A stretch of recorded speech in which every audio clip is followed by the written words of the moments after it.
আসসালামু আলাইকুম ভিউয়ার্স, কেমন আছেন সবাই? এই যে দেখেন কত সুন্দর মাঠ, আল্লাহর কত বড় নিয়ামত। এই যে সবুজ আর সবুজ চারদিকে। এই যে এখানে ধানের মাঠ, বিশাল বিস্তীর্ণ মাঠ, শুধু ধান আর ধান, চতুর্দিকে ধান। একবারে সূর্য যাওয়ার অস্তে, সন্ধ্যার এক মুহূর্তে।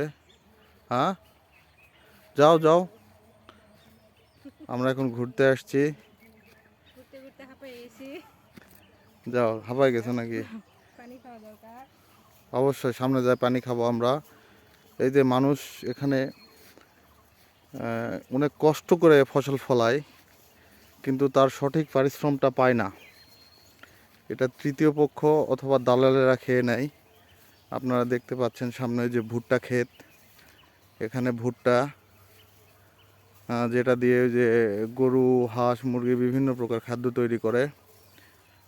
তারপরে এই যে এখানে আপনাদের কচু, যে কচু আমাদের এদিকে লোকাল ভাষায় বলে কচুর বই, মুখী কচু যেটা বলা হয়, সেই কচু এটা। এই যে তারপরে একটু সামনে সামনে যাচ্ছি। দাঁড়াও দাঁড়াও, একটু দাঁড়াও।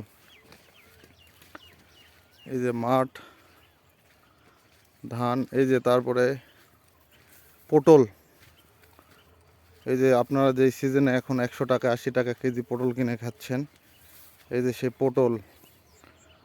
এই যে পটলের জমি দেখেন কত সুন্দর করে তারা যত্ন নিয়ে এটা করতেছে।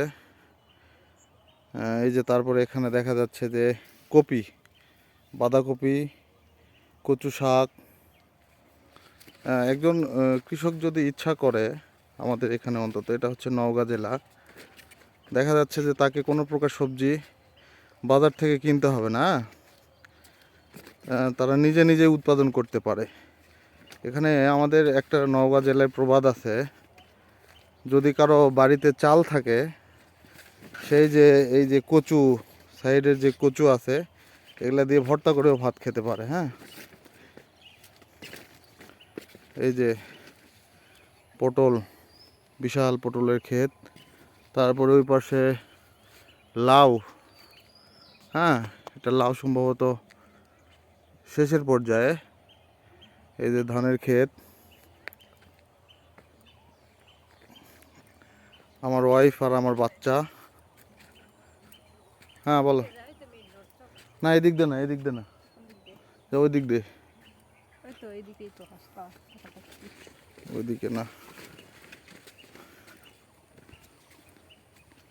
এই যে কি সুন্দর ভুট্টা, এই যে ভুট্টা, আপনারা দেখেন ভুট্টা প্রায় হয়ে গেছে।